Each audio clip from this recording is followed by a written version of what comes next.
Hey heroes, Josh here from Panels to Plastic. Recently I've been trying to focus my collection a little bit, focus on the things that really are meaningful to me.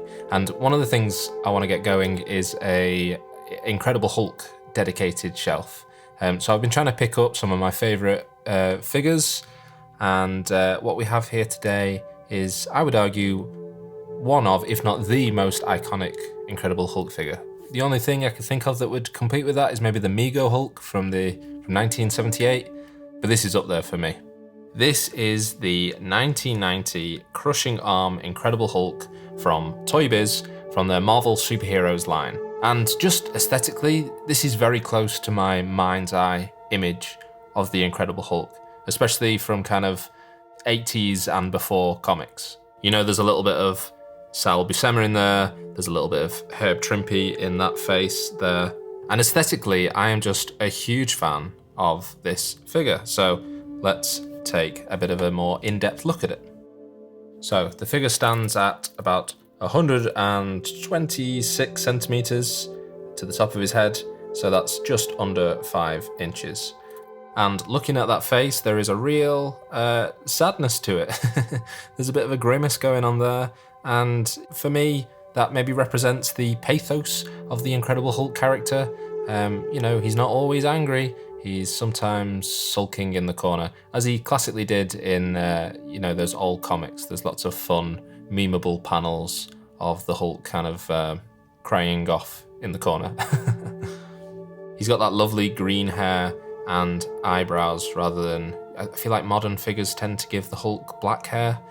Maybe the green is seen as too jolly green giant and a bit comical, but I really like it on this figure. And to be honest, I really love the colours on this figure in general.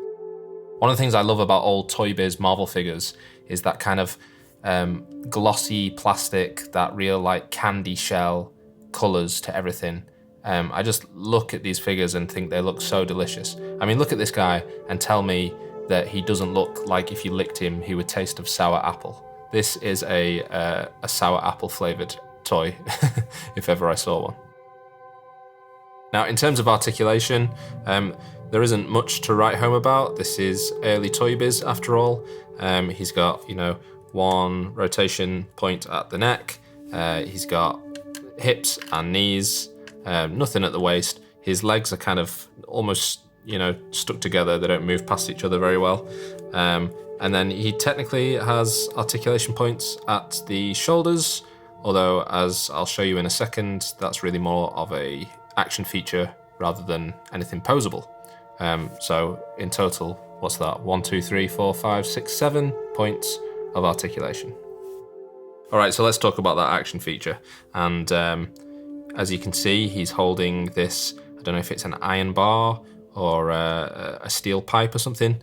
But on his back here, we see he's got this little lever, and that raises his arms up and down. And then there is this little plastic pull string kind of cord, which I'm being delicate with because it's 30 plus years old, 35 years old. Oh my God. And yeah, I don't want to rip that piece of plastic out. This is a figure I've managed to find in quite nice condition. But yeah, by pulling that cord, it pulls his shoulders together and he squeezes that bar together. Crush! Urgh, Hulk hate plumbing! This figure feels closely styled to Toy Biz's first foray into action figures, which was 1989's Batman line. And you can see there's similar kind of posing, slightly awkward poses. Very much a kind of derivative of Kenner's Superpowers line. Kind of a bad knockoff kind of feel to it. Although I do love that Batman figure. But then as you see here, just a few years later, you get to Toy Biz's X-Men line. And this is one of my favorite figures from that line. Weapon X here.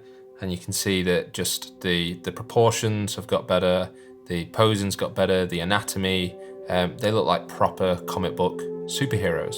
So Toy Biz went a long way from 1989 to the mid-90s.